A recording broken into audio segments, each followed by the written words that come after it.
There is a story that circulates below stairs in the royal household, passed from one generation of staff to the next, the way warnings always travel, quietly, and on the understanding that the person being warned already knows what it means. A new maid arrives at Kensington Palace. It's the early 1960s. Princess Margaret has just moved into apartment 1A with her new husband, and the corridors still smell of paint and polish. Before the girl is given her uniform, before she is shown the linen cupboard, before she has laid eyes on a single member of the family she has come to serve, the housekeeper sits her down and tells her three things. 3 rules. She will make the beds of princesses for the next 30 years. Margaret's first, then the Kents down the corridor, then, in apartments 8 and 9, the bed of a young kindergarten teacher named Diana Spencer. The rules will never change. Not one of them is about cleaning. The rules, as staff have passed them down through generations of service, run as follows. She isn't to speak to members of the family unless they address her first. She isn't to ask personal questions, not of the principals, not about them, not in any form that might suggest she has noticed something she wasn't supposed to notice. And what she sees in those rooms, what she hears through those walls, what she handles in the linen and restores to careful morning order, none of that travels beyond the building. Not through the servants' entrance, not in a letter home, not at a table, years later, in a life that has moved on and left the palace behind.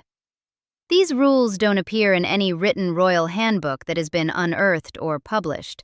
No formal induction document lists them as a triad.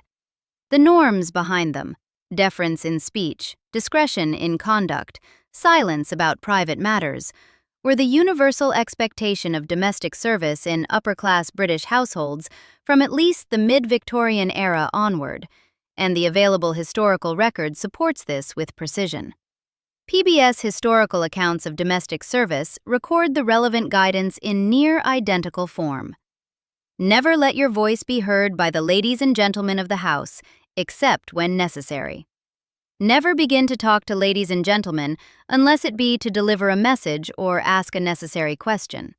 A Victorian conduct manual aimed at maids was blunter still. You must not speak to the family unless you're spoken to, even to say good morning. These norms were transmitted orally, housekeeper to housemaid, senior to junior, room to room, in exactly the way the story describes. The monarchy didn't invent these rules. It inherited them from the class structure in which it was embedded. What it contributed was the consequences. The difference between a housemaid in a large country house and a housemaid in a royal apartment wasn't the conduct expected of her. It was what happened to anyone who failed to observe it, and those consequences were administered with total, documented clarity in 1950, in a case whose vocabulary entered the building's daily culture and stayed there for decades. Kensington Palace, where that doctrine operated, is a compound of simultaneous households. Since at least the early 20th century, the building has housed multiple royal families in self-contained apartments within a shared structure, each with its own staff, its own kitchen, its own timetable, all of them behind the same facade and through the same gate. By the mid-20th century, the accumulation of minor royals in its apartments had earned it a nickname among the press and, reportedly, among some of its residents, the ant heap. Affectionately meant, mostly, architecturally accurate. From the 1960s through the 1990s, the building held Princess Margaret in apartment 1A, 20 rooms, designated with the letter rather than a higher number, a naming choice that one historical account describes as deliberate, conferring a sense of grandeur that the numeration alone wouldn't convey.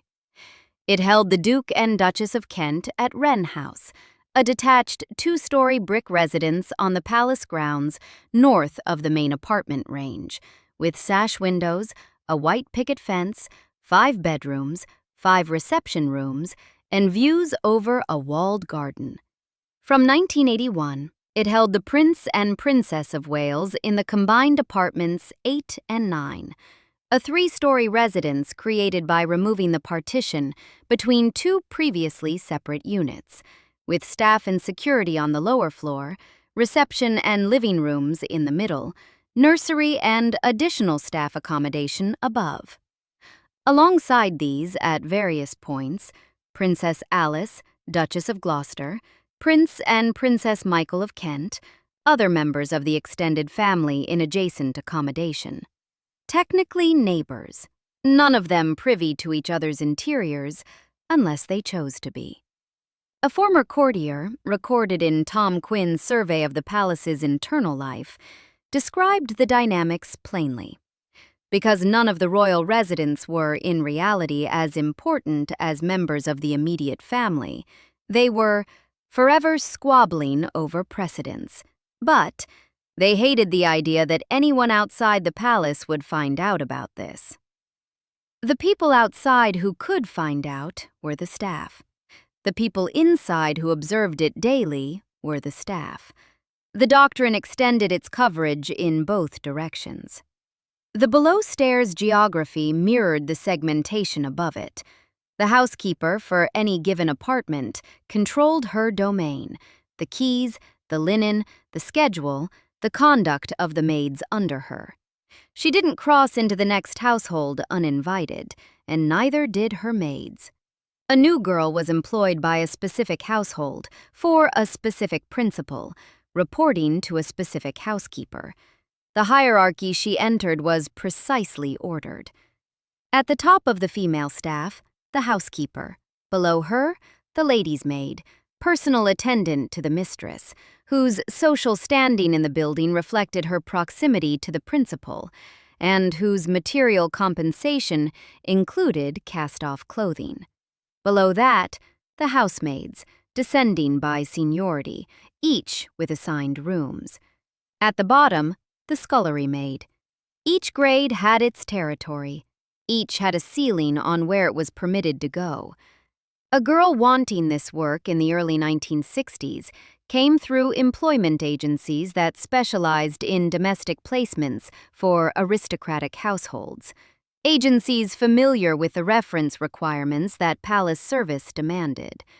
References were essential in a way that equivalent civilian employment wasn't. The formal security architecture that later became standard wasn't yet in place in the 1960s.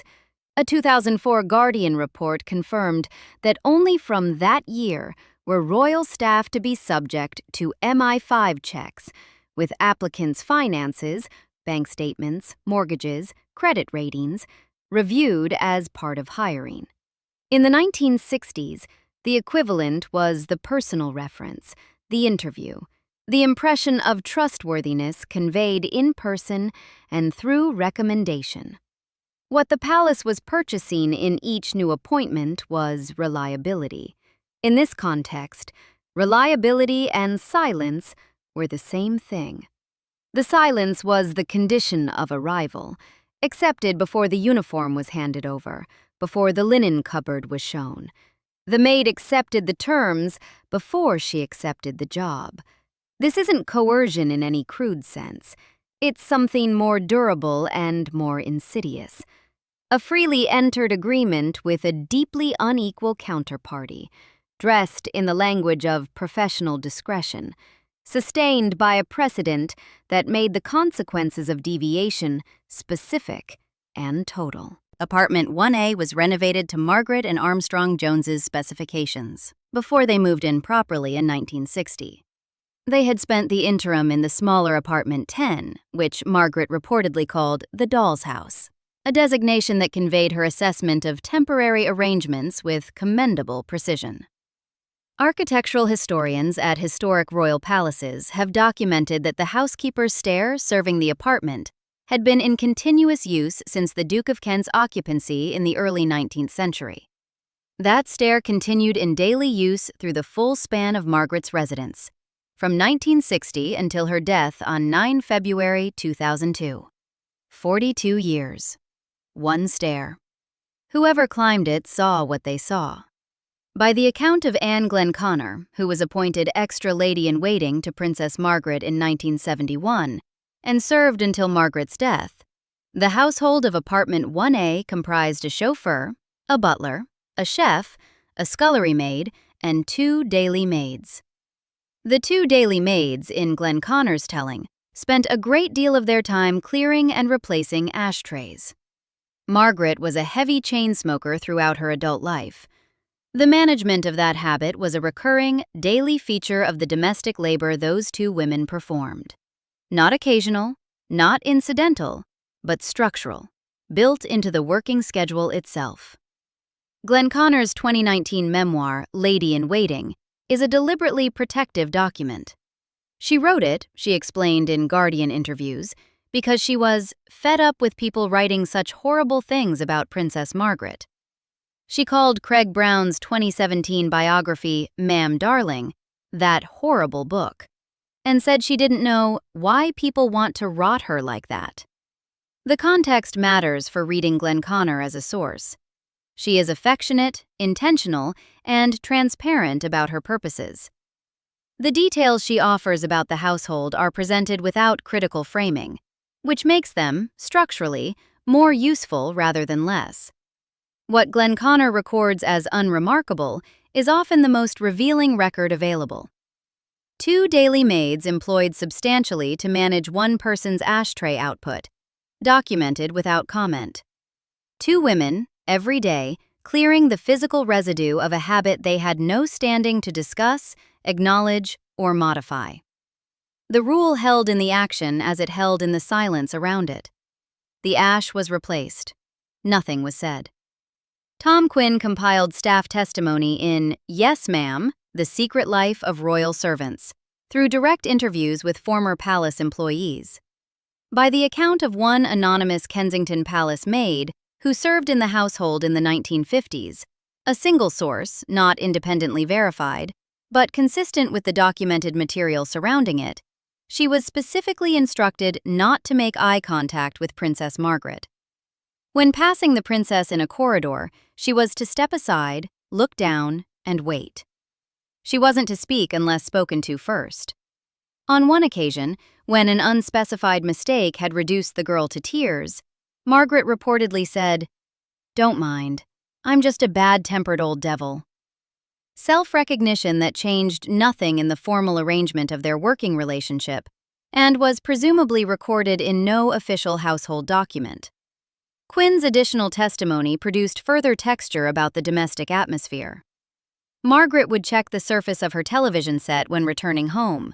If it felt warm, she concluded staff had been watching it in her absence and responded with anger. During arguments with Armstrong Jones, which multiple accounts describe as conducted at volumes audible through walls and open windows, she would dismiss whatever domestic staff happened to be in the vicinity. "Shoo! Shoo!" One palace insider recorded in Quinn's broader survey of the building put the general atmosphere plainly. Margaret would shriek the most terrible things. She didn't give a damn if the windows and doors were open and everyone could hear. Quite a shock, I can tell you, to hear the Queen's sister shout at the top of her voice. Peter Russell served as Margaret's chief of staff for 14 years and kept a manuscript diary throughout. 284 pages of documented daily record.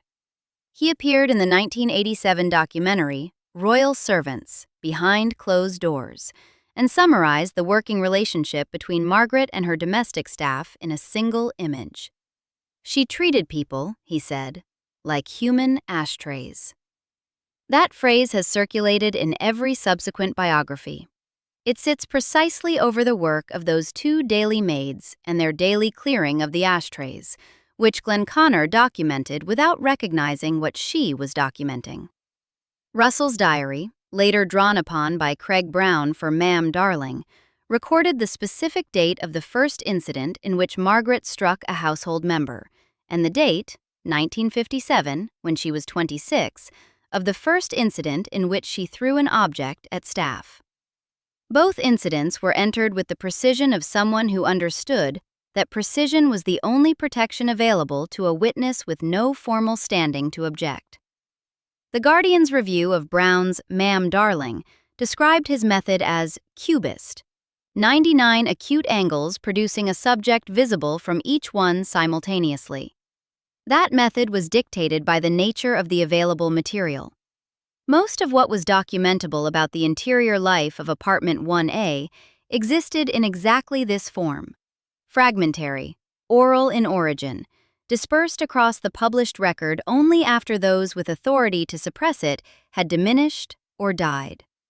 The historian Anne de Courcy documented Margaret's treatment of domestic staff as characterized by demands that often caused endless extra work, including requiring staff to stand holding ashtrays beside her during extended smoking sessions.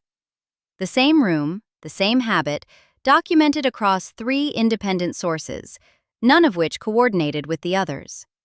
What none of them records, because none could, is the daily interior cost of it, carried by people whose professional survival required them to carry it without acknowledgement. The silence above stairs generated a specific counterculture below them. Staff talked to each other. The below-stairs conversation was where the above-stairs reality was processed, and it moved, horizontally across the building and vertically through generations of employment. Quinn's method across multiple books was an excavation of this archive, conducted decades after the fact. It existed because it had nowhere official to go. Glenconnor's protective memoir confirmed aspects of what it held without intending to. The pattern running through Russell, Quinn, de Courcy, and Brown is too consistent across too many independent points of origin to be biographical invention. Below stairs, the account of apartment 1A was held clearly and circulated freely, in exactly the register in which the building's oral tradition had always operated. The foundational punishment for breaking the silence had been administered 40 years before apartment 1A was decorated for the Snowdons, and its consequences were still active in the building's professional culture when Margaret moved in. Marion Crawford was born at Gateshead, East Ayrshire, on 5 June 1909. She began working as governess to Princesses Elizabeth and Margaret in 1933, when Elizabeth was 7 and Margaret 2. She remained for 16 years, through the abdication of King Edward VIII in 1936, through the war, through Elizabeth's engagement and marriage in 1947. Crawford had delayed her own marriage to George Buthley by 16 years because it was never a convenient moment for the family to release her. She was around 40 years old when she finally married. The arrangement that demanded her continuous sacrifice was the same arrangement that would eventually demand her total silence. On retirement in 1949, King George VI granted her Nottingham Cottage, a grace and favor house within the Kensington Palace grounds. Queen Mary, the princess's grandmother, furnished it with antique furniture and flower prints as a personal gesture of appreciation. Crawford received the Commander of the Royal Victorian Order. The accommodation and the honor were the material form of what the palace offered in exchange for continued discretion. In April 1949, before any publication had occurred, Queen Elizabeth wrote Crawford a letter. The letter is a matter of documented primary record. Its language is specific. People in positions of confidence, the Queen wrote, must be utterly oyster. She warned against the allure of American money and persistent editors, and urged Crawford to say no, no, no to offers of dollars for articles about something as private and as precious as our family. She also allowed, in the same letter, that assisting an authorized writer named Dermot Mora to produce articles about the family would be acceptable, provided Crawford's name didn't come into it. The publishing contract Crawford had already signed with American editors Bruce and Beatrice Gould at Ladies' Home Journal explicitly stated that she could proceed without Her Majesty's consent, possibly with only the consent of Princess Elizabeth, or no consent, and under your own name. The contract, in writing, permitted what the Queen's letter, in writing, had forbidden. Crawford's breach wasn't of a legal instrument. It was of an unwritten covenant, the expectation that royal loyalty operated independently of what the signed agreement allowed. The palace made no distinction between the two. The Little Princesses appeared first as articles in Ladies' Home Journal and Woman's Own in 1950. then as a book that sold exceptionally on both sides of the Atlantic.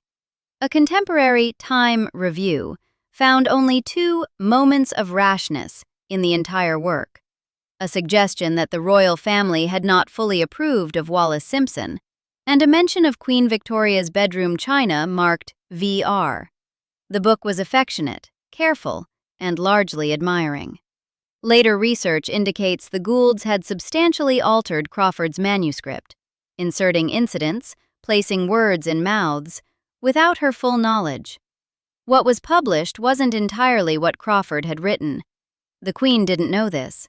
She found the manuscript shockingly frank, particularly, by multiple accounts, because of references to the king's moods and her own relationship with Wallis Simpson. She described Crawford as having gone off her head.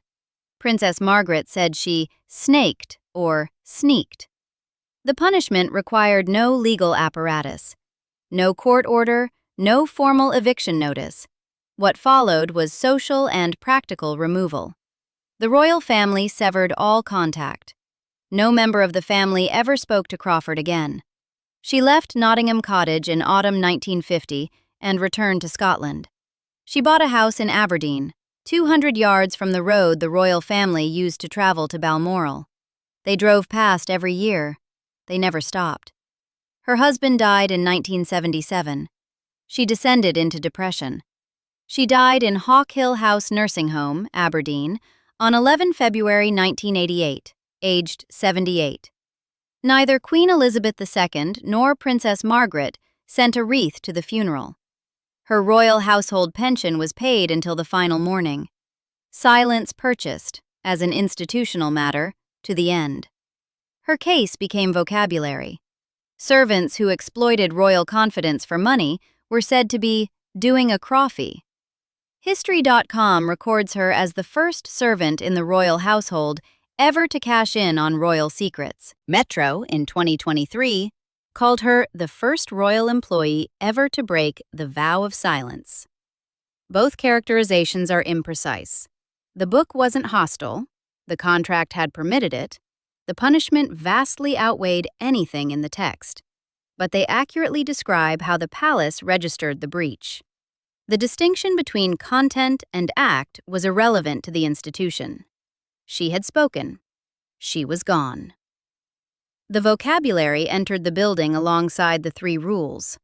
Every maid who crossed the threshold afterward carried, at some level of professional understanding, the knowledge of what the covenant looked like when enforced. Wren House, the detached residence north of the main apartment range where the Duke and Duchess of Kent maintained their London home, stood with views over a walled garden and a white picket fence distinguishing it from the palace's main body.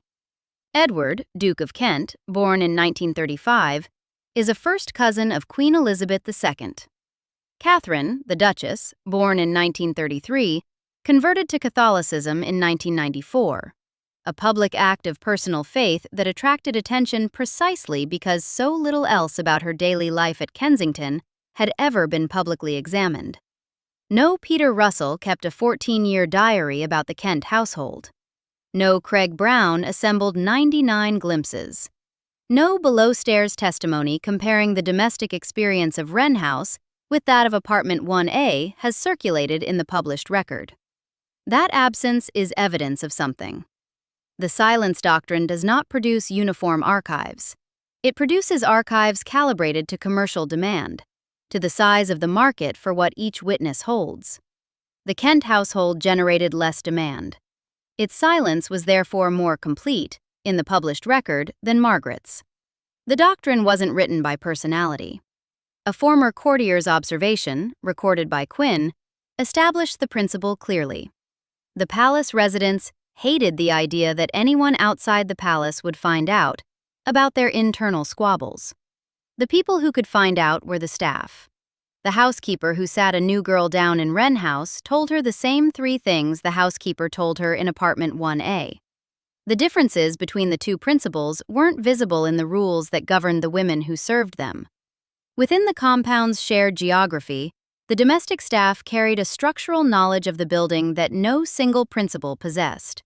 Service corridors connected what above-stairs etiquette kept separate. The laundry infrastructure, the supply routes, the physical architecture of a building that had been accumulating royal households since the 18th century, all of this was shared, even when the apartments weren't. A maid on her way between duties passed through corridors adjacent to households not her own.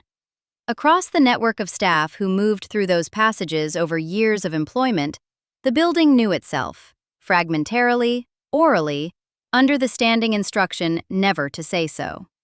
In 1981, the partition between apartments 8 and 9 at Kensington Palace was removed, and the resulting residents prepared for the Prince and Princess of Wales following their July wedding. Interior decorator Dudley Poplack furnished the combined space in what contemporary descriptions characterize as a girlish style. Rosy upholstery, ruffled curtains, patterned wallpaper, pastel throughout. William was born in 1982, Harry in 1984. The household staff working in the nursery rooms above the reception floor were changing sheets on the most closely watched domestic arrangement in the world, under the same covenant that had governed the maids in apartment 1A. The covenant required a particular quality of enforced blindness. Staff of apartments 8 and 9 changed the linen on a marriage that was visibly deteriorating across the 1980s and could say nothing. Charles spent increasing time at Highgrove.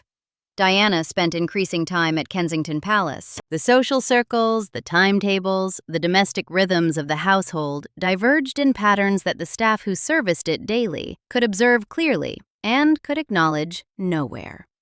Andrew Morton's sourcing methodology was constructed specifically to route around the palace structure.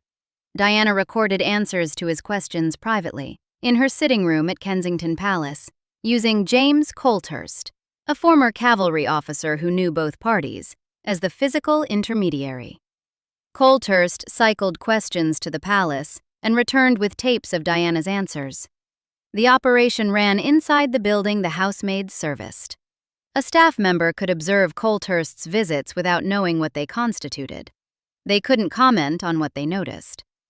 When Diana, Her True Story was published in June 1992, and Diana's cooperation was eventually confirmed, neither they nor anyone else in the household could acknowledge what had been visible to them in the months of its production. Diana's breach of the doctrine is worth acknowledging directly because it complicates the clean narrative of silence as purely imposed. She was a principal. She could choose to speak, and she did, through a mechanism designed to be deniable, built into the daily operations of a building she shared with dozens of staff who had no equivalent latitude. The housemaid, who had no standing to acknowledge what she witnessed, shared a building with a princess secretly recording her own testimony. The asymmetry is the doctrine's actual architecture. It constrained both the served and those who served them, but the served could break it strategically, on their own terms, while the serving could break it only at the cost of everything. After the 1992 separation, Diana physically remade the apartment. She removed the mahogany double bed. She repainted the bedroom. She fitted new locks. She changed the private telephone number. The household that remained around her in the years that followed was, by published accounts, a skeleton crew, a cleaner, a cook, a dresser. The compound of adjacency that had made the building what it was becoming, apartment by apartment, a compound of isolation. In the grounds adjacent to the dissolving household, there was a walled garden accessible through a locked black door. Diana held one key. Paul Burrell, her butler from 1987 onward, held another. A gardener held the third. In 1994, Burrell buried the stillborn baby of Diana's friend Rosa Monckton in that garden. A staff flat with a window overlooking it remained empty for years afterward, out of sensitivity. The most private geography of the compound was held by a butler, a friend, and a gardener, in exactly the tradition the doctrine had created, information distributed only to those who needed it, protected by proximity and trust rather than formal instrument. Burrell was present for the interior life of apartments 8 and 9 in the way that a butler uniquely is. In the rooms, at the right time of day, the person trusted with access to the most private spaces. Diana called him, in his own account, her rock. He was holding, in his pantry at Kensington Palace, a handwritten letter Diana had written him, in which she described her husband as planning an accident in her car. Brake failure and serious head injury, she wrote, in order to make the path clear for him to marry Tiggy. The letter exists. Its precise date is disputed across published sources, with different accounts placing it in 1993, 1995, and 1996. It wasn't held at Clarence House, as some accounts have reported. It was in Burrell's pantry at Kensington Palace, in the apartment the housemaids serviced daily. He held it there for years. After Diana's death in Paris in August 1997, her Kensington Palace apartments were systematically emptied. By July 24, 1998, the fine furniture had been returned to the royal collection. The rooms were left vacant for approximately a decade. The compound had absorbed her presence in the functional silence the doctrine required, and then absorbed her absence in the same way. In January 2001, police raided Burrell's home in Frodsham, Cheshire, and seized 342 items believed taken from Diana's apartment.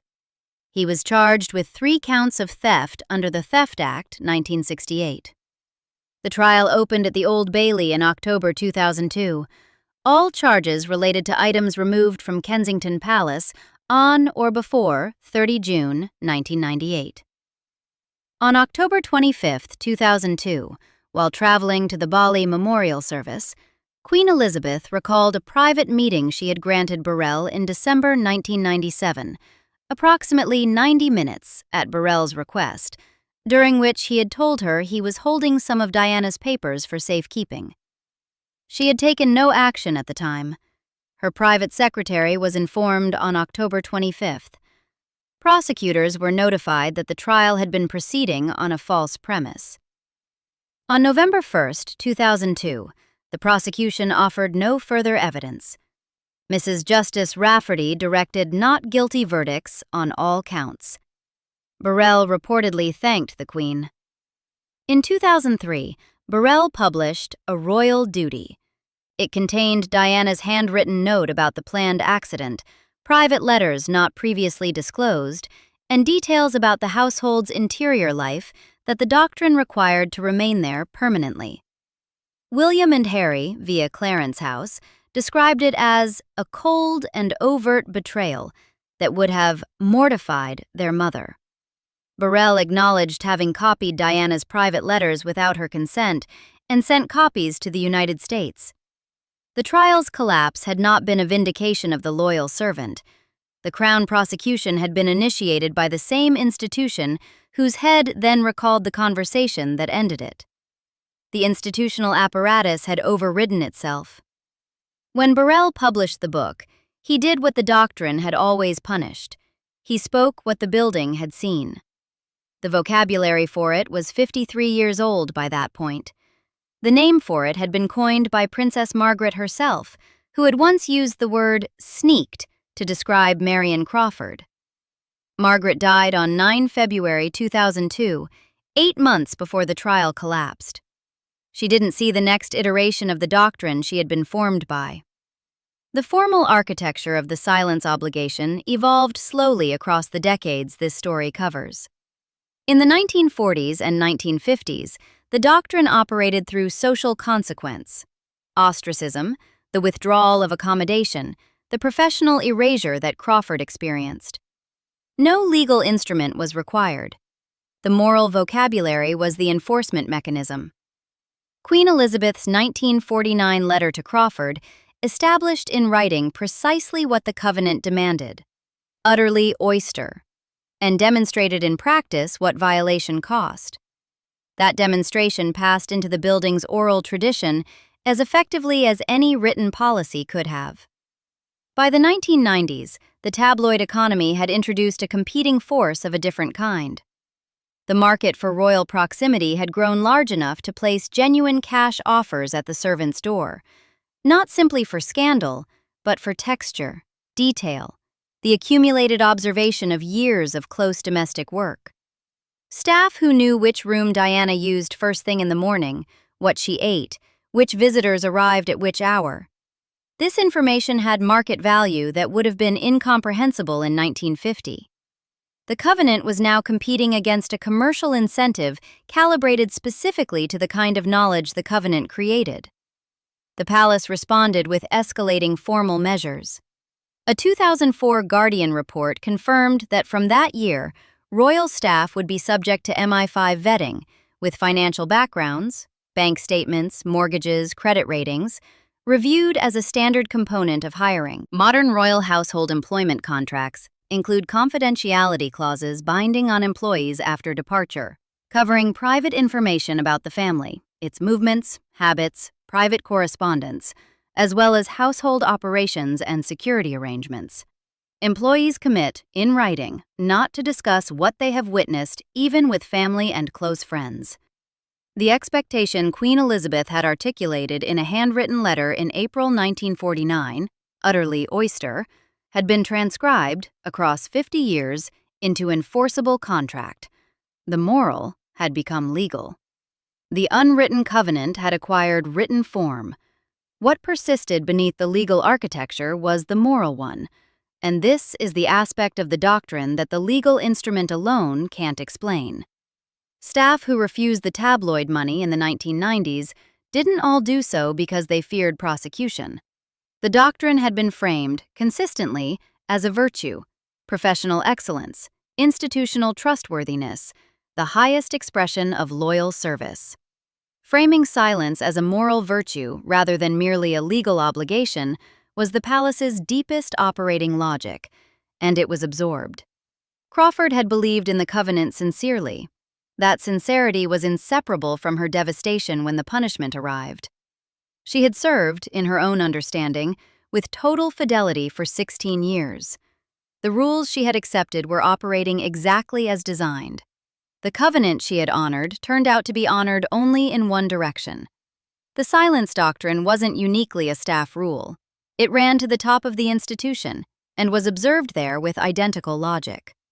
Wallis Simpson, Duchess of Windsor, spent the last years of her life at the Villa Windsor outside Paris, having lived in France continuously from 1949 onward. She maintained an absolute silence about her private life until her death in April 1986, at the age of 89. The most intimate documentation of her life, correspondence, private papers, the accumulated record of decades, was held under controlled conditions for years after her death. It was released only once she was no longer present to be questioned about what it contained. The principle is identical to what the scullery maid was handed in different language before her first morning shift. Hold what is private.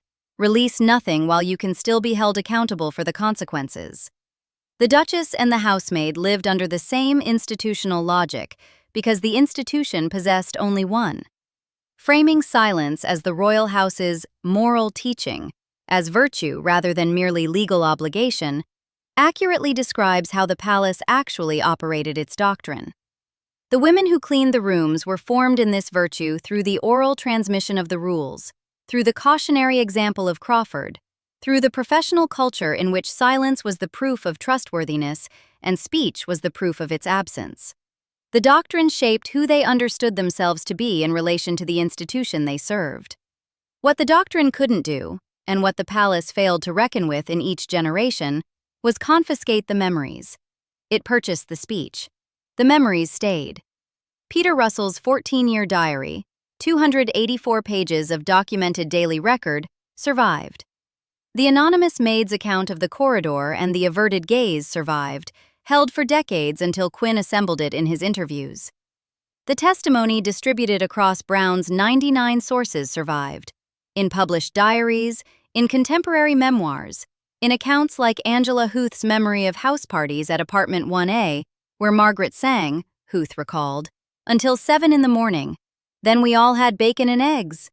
Glenn Connor's memoir survived and documented, without intending to document, what 2 daily maids spent their working lives doing. Diana's handwritten note survived, in a pantry at Kensington Palace, for years before it reached a court and then a published book. The palace's miscalculation, repeated from Crawford to Burrell, was the belief that the doctrine controlled not just speech, but the eventual arrival of what had been witnessed. It didn't. It only delayed it. The housemaid who stepped aside in the corridor and looked down while the princess passed was storing something.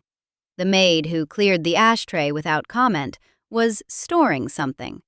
The butler who held a letter in his pantry for years was storing something. The doctrine that required them to hold it couldn't determine what they held, or when, or where it would eventually surface. The below-stairs account of Kensington Palace was always going to outlast the above-stairs silence. It existed in real time, in the hands of the people closest to the reality it described. It moved through the building's oral tradition, and it moved, eventually, through the published record, fragmentarily, obliquely, decades late, but with a consistency of detail that no single biographer controlled or coordinated. That archive is the only honest account the building possesses.